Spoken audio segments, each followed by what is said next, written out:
এই ডান্সটো যদি অসমীয়া এগৰাকী কণ্ঠশিল্পীয়ে এনেকৈ মেখেলা চাদৰ পিন্ধি কৰিলেহেঁতেন তেনেহলে বাতৰি চেনেলত বাতৰি হ'লহেঁতেন অসমীয়া সমাজৰ একাংশ ফেচবুক কৰা ল'ৰা ছোৱালীয়ে ধিক্কাৰ দিলেহেঁতেন কিন্তু এতিয়া এই মিত্ৰা নামৰ কিবা মৌমিতা মিত্ৰা নামৰ কণ্ঠশিল্পী গৰাকীয়ে যি মন তাকে কৰিব লৈছে গোটেই শিল্পী সমাজৰ মাজত তেওঁ এখন যুদ্ধৰ সূচনা কৰিলে আৰু এওঁলোকৰ উদ্দেশ্য এইটোৱেই প্ৰথমতে তেওঁক মই স্বাগতম জনাইছিলো তেওঁক মই শুভকামনা দিছিলো কিন্তু দুদিন দুখনমান অসমত মঞ্চ পোৱাৰ লগে লগে যিটো এটিটিউড হৈ গ'ল অহংকাৰ হৈ গ'ল অসমীয়া শিল্পীসকলক অপমান কৰাৰ তেওঁ যি দুঃসাহস এই দুঃসাহস কিন্তু কেতিয়াও আমি সহ্য নকৰো প্ৰথম কথা দ্বিতীয় কথা অসমীয়া শিল্পীসকলে কিমান টকা মঞ্চত ল'ব অসমীয়াৰ ৰাইজে কেনেকৈ বিহু মঞ্চ পাতিব কোনো এজন বিশেষ ব্যক্তিৰ মতে নহব যাৰ নেকি ইণ্ডাষ্ট্ৰিটোৰ প্ৰতি অসমীয়া চলচ্চিত্ৰ জগতখনৰ প্ৰতি একো অৰিহণা নাই ফেচবুকটো পালে দুটামান ভিডিঅ' বনাই দিলে তাৰপিছত আমাৰে কেইজন মানে বাহ দাদা বঢ়িয়া ভাল হৈছে শিল্পীসকলক পইচা দিব নালাগে এনেকুৱা ধৰণৰ কিছুমান মন্তব্যৰে আৰম্ভ কৰি দিলে এটা যাত্ৰা এক প্ৰকাৰে শিল্পী জগতখনক অপমান কৰাৰ বাবে উঠি পৰি লাগিল তেওঁ হিংসাটো ক'ত বা তেওঁ আক্ৰোশটো ক'ত মই নাজানো মোৰ ব্যক্তিগতভাৱে কাৰোবাৰ লগত ভাল হ'ব পাৰে কিন্তু সামাজিকভাৱে যেতিয়া এটা অনুষ্ঠানক বদনাম কৰিবলৈ যায় তেওঁলোকক তাৰ প্ৰত্যুত্তৰ দিয়াটো মই মোৰ নিজস্ব যুক্তি বুলি মই ভাবো শিল্পী সমাজখনকে পালে যে ইমান সমাজত মানে দুৰ্নীতি চলি আছে ভ্ৰষ্টাচাৰ চলি আছে টকা মাৰি মাৰি মানুহে ডাঙৰ ডাঙৰ বিল্ডিং বনাইছে ফাৰ্ম হাউচ বনাইছে এইবিলাকো অলপ নটিজত আনিব লাগে চাৰিওফালে দুৰ্নীতি চলি আছে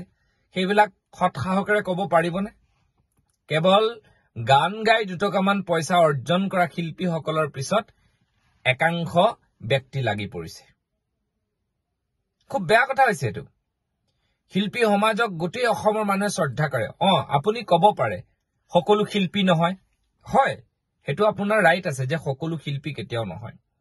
শিল্পীৰ এটা নিজস্ব শৈলী আছে শিল্পীৰ সৃষ্টিৰাজি আছে শিল্পীৰ যথেষ্ট সন্মান আছে যদি দুই এজনক ক'বলৈ যোৱা হয় তেতিয়াহলে নাম ধৰি ক'ব লাগে কিছুমানে নো ডাউট গান গাব নাজানে গান কিবা হৈছে যিয়েই যি নহওক এখন সংগঠনেই হওক বা এখন সমাজেই হওক আমি এখন বিহু মঞ্চ পাতো তালৈ শিল্পী আমন্ত্ৰণ কৰো আমাক দান দক্ষিণা ৰাইজে দিয়ে মৰম কৰে বিহু এখন আমাৰ ফেষ্টিভেলটো পতাত ইমান আপত্তি কিহৰ বিহু অনুষ্ঠান পাতিছে ধুনীয়াকে সাংস্কৃতিক মঞ্চ পাতিছে এইবিলাকত এইটো না সিন্ডিকেট না কিবা ইমান দুৰ্নীতি চলি আছে যতে ততে মানুহৰ কিমান কি সমস্যা আছে সেই সমস্যাবিলাকত মাত মাতিবলৈ কিন্তু কাৰো সাহস নাই সাহস আছে ক'ত একাংশ শিল্পী সমাজক টাৰ্গেট কৰি লৈছে য'ত জনপ্ৰিয়তা পায় হয়নে য'ত জনপ্ৰিয়তা পায় তাকে মাত মাতিছে শিল্পীক অন্তৰৰ পৰা কেতিয়াও ৰাইজৰ অন্তৰৰ পৰা আঁতৰ কৰাব নোৱাৰে আজি মই বিজুদাক যেনেকৈ এই অন্তৰত লৈ আছো নিপন গোস্বামী ডাঙৰীয়াকো তেনেকৈ অন্তৰত লৈ আছো ভূপেন মামাক যেনেকৈ অন্তৰত লৈ আছো জুবিন গাৰ্গক তেনেকৈ লৈ আছো তেনেকৈ যিমান আমাৰ নতুন নতুন কণ্ঠশিল্পীসকল আগবাঢ়ি আহিছে যাৰ যাৰ প্ৰতিভা আছে আমি সকলোকে অন্তৰত লৈ আছো সকলোৱে ৰাতিপুৱা গান শুনিছো গধূলি গান শুনিছো মনটো বেয়া লগা লাগে তেওঁলোকৰ গান শুনিয়ে আমি জীৱনৰ সময়বোৰ অতিবাহিত কৰিছো এবছৰৰ মূৰত বিহু এটা আহে সেই বিহুটোত আমি তেওঁলোকৰ গান শুনিবলৈ সেই কেইদিনমান সময় আমাৰ কিমান ধুনীয়া লাগে কিমান কষ্ট কৰি কৰি আমাৰ ছাত্ৰ সন্থাই হওক বা অন্যান্য আমাৰ সংগঠন AJYCP হওক বা বীৰ লাচিত সেনাই হওক বা নদী আৰু নাৰী জাগ্ৰত শক্তিয়ে হওক বা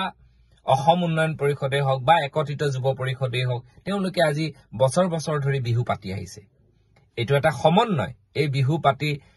সিংগাৰজনকো 2 টকা পইচা দি মাতিছে তেওঁকো মৰম দিছে গোটেই ৰাতিটো আমি নাচিছো ফূৰ্তি কৰিছো আমাৰ যিবিলাক ল'ৰা ছোৱালী আছে সকলোবিলাক আহিছে তাৰ মাজত দুই এটা মদাহি আহি গণ্ডগোল কৰি দিয়ে সেইটো আমাক নকব সেইটো প্ৰশাসনক কওক সেইটো আমাক কৈ লাভ নাই গতিকে এটা মৰ্যাদা সকলোকে দিবলে কাৰোবাক সমালোচনা কৰিবলৈ গৈ অতি বেয়া শব্দ প্ৰয়োগ কৰি সমাজত ব্যৱহৃত নোহোৱা কিছুমান শব্দই মানুহক সমাজখন বিপথে পৰিচালিত কৰে বহুতে কব দাদা তুমি জুই তুমি আগুৱাই যোৱা এটা কথা মনত ৰাখিব এইবোৰ ল'ৰা ছোৱালী কিন্তু আপোনাৰ বা মোৰ বিপদত আগুৱাই নাহে তাৰ ধ্ৰুৱ প্ৰমাণ মই নিজে পাই থৈছো কেতিয়াও আগবাঢ়ি নাই কিন্তু উছটাই জুল খোৱা মানুহ বহুত পাব গতিকে মই